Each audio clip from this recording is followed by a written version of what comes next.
to have a session to discuss more about how to deal with a toxic line manager. And we just thought, in as much as you could be in one of two situations, you could be in a situation where you yourself are the toxic employee, and there could also be a situation where you do have a line manager who's toxic as well. So I think in today's session, not to give a lot, but hopefully it should be a very engaging session, similar to what we had last time. As always, feel free to give as many questions. Feel free to make it as engaging. It can only be as engaging as we make it. So feel free to bring in as many questions.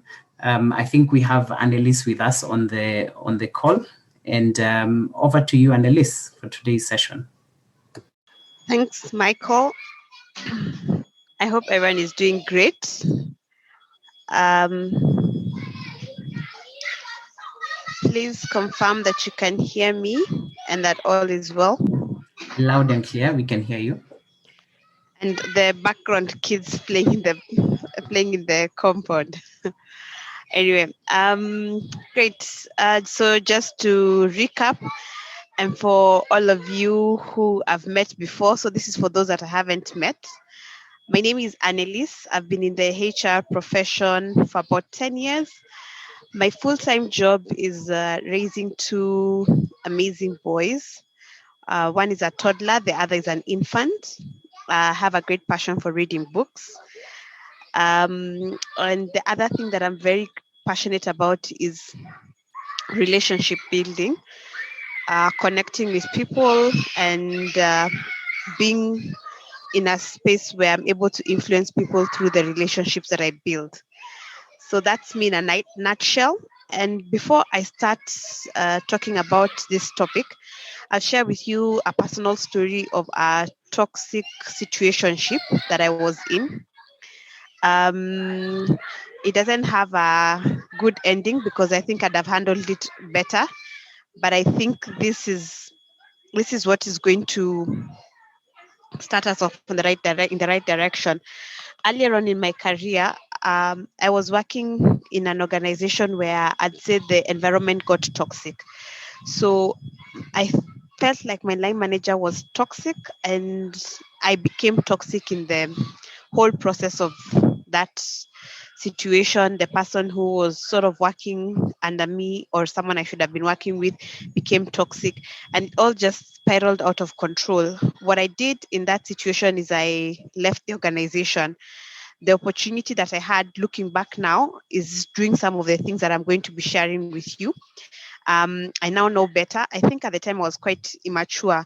And when I say toxic, I used to wake up in the morning not wanting to go to that office, not wanting to go and work. There were times when things were happening that I should be doing. I wasn't informed, and I was finding out from other parties, or there were responsibilities that my line leader was supposed to be doing, and they weren't doing them. Instead, they were getting assigned to me. So it was very jumbled, very disorganized. It was unhealthy for all of us. Yeah. And then there was gossip, there was backstabbing. Yeah. And some of the things that came out of that is that friendships were broken. And like I said, I'm very big on relationships and building relationships. So relationships were broken.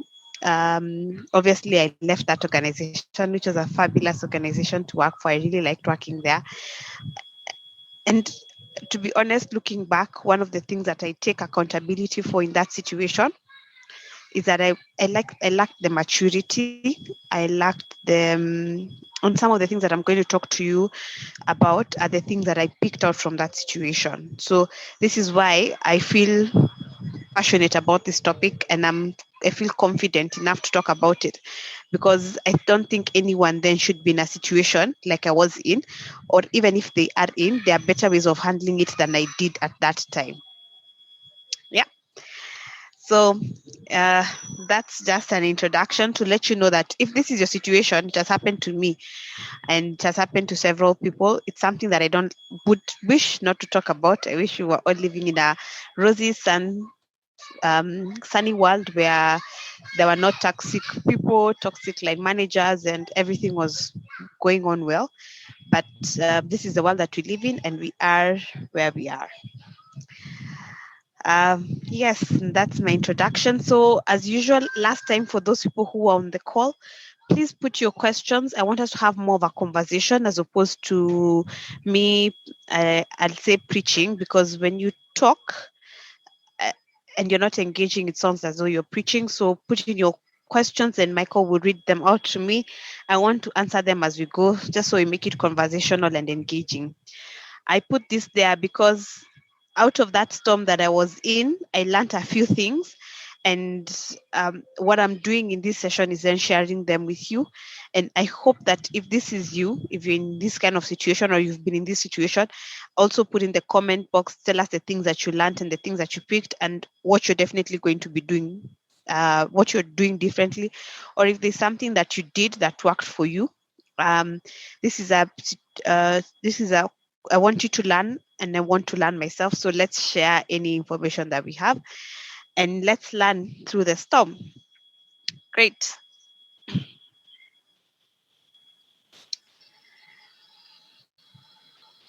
So I thought I'd start from the beginning and just describe what a toxic line manager or a toxic situation looks like. So I've put some pictures there, but I'll talk through them. So the first thing is aggression. You find that you are working with a line manager or a team where you're fighting more and there's less support. The conversations you're having are very directional. You did this, you should have done this, you could have done this, as opposed to we, or there is less celebration and more of blame. There's another big thing that would indicate a toxic relationship is where it's emotionally overbearing. So you go to the person has a temper, they use abusive language. They sometimes even use words like always, never, you're always late, you're never there. And I'm also guilty of doing this. Yeah. I think as I'm talking through this, don't take one-off examples or one-off situations as an indication of a toxic situation. Yeah. Someone who says always, never, and it comes up often. So that could also be an indication of an emotional, overbearing person. They throw tantrums in the office. The third one is a micromanager. Yeah, and I think the picture on the slide really explains it. You can see someone working and there's someone looking through a binoculars to see what the person is doing, where you don't even have room to perform. And I've worked with a boss like this earlier on in my career, who would look at every single detail that you did, and the point of perfection was so overbearing. It stopped becoming about the job and doing things to perfection. So tasks became longer, took longer to do. There was very little listening to what thoughts and opinions I had, and more directional and very in a micromanaging kind of way, almost as though they are writing for you your diary on what you need to do at 8:30, that sort of thing. A line manager or a leader who embarrasses you publicly, shouts at you, gives you feedback in a room. Again, I've had this situation. I think still earlier in my career, I wouldn't say it was my mistake, and I'm being, as you can see, I'm very honest and I take blame where it should be my blame. But there was a meeting held where a situation, something that had happened that had to do with me, was the topic of the conversation in the meeting. So it was what Anneliese did, what Anneliese should have done, and what Anneliese didn't. Never mind that the whole team was there. It's something that would have discussed between me and the line manager. It was a very easy fix, but you know what that does to a person. Yeah.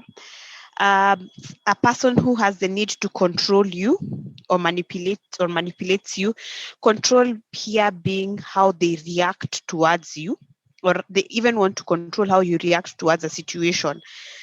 they almost want to say you shouldn't feel upset by this.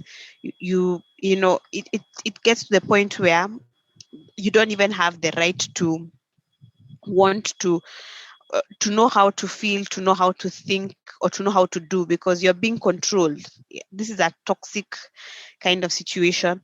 The other thing is a passive uh, line leader, where the line leader is not uh, recognizing you. They don't talk to you. They don't give you feedback. You're basically autopiloting. It's as though this person is ignoring you. Then there's intimidation and bullying. So this is you're being intimidated and being given conditions. If you don't do this, then I'll do this. You're being bullied, called names in the office, and it's become, you've sort of, it has even been accepted. I think a good example I'd give of this is if you watch American politics. One of the presidential candidates was calling, I think there was Crooked Hillary, there was Sleepy Joe. That is bullying. So if in a situation where you are feeling like this is what is being referred, you even have a name that is referred to you and everyone knows it and it is common, that is not okay. I know sometimes we make fun of it, and sometimes people in these situations don't even realize that it happens, and it happens a lot more than you think. And line leaders do it. Sometimes they don't even do it knowingly, but it's a case of bullying. Then the other one is where a leader takes all the glory. When things are good, they are right in the center of it. When things are bad, then it's you and it's your fault, and it's people in their team. Yeah, they will never take the blame for it. And I'll share a good example of a candidate, a line leader I worked with, who was so good.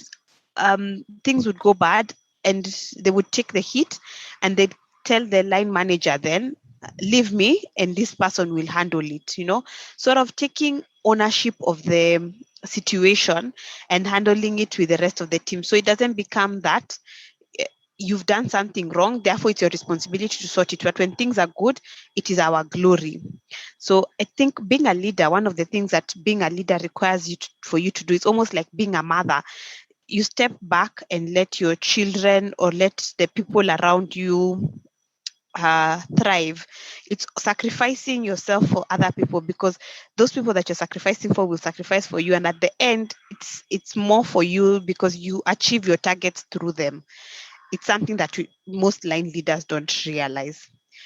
I've put the last one there, and it's poop, and that's just what it is. Going to the work just feels like you're getting into a puddle of poop. You don't want to go to work. It's energy draining. Yeah. So one of the things that I want to make clear is that these things happening don't happen. One instance doesn't make a situation toxic. It's something that happens repeatedly, or it's something that is it's a trend as opposed to a one-off situation. And what I mean is these behaviors have been observed over a period of time. So somebody being aggressive towards you on one occasion doesn't make that person toxic or doesn't make the situation toxic. Right? Cool.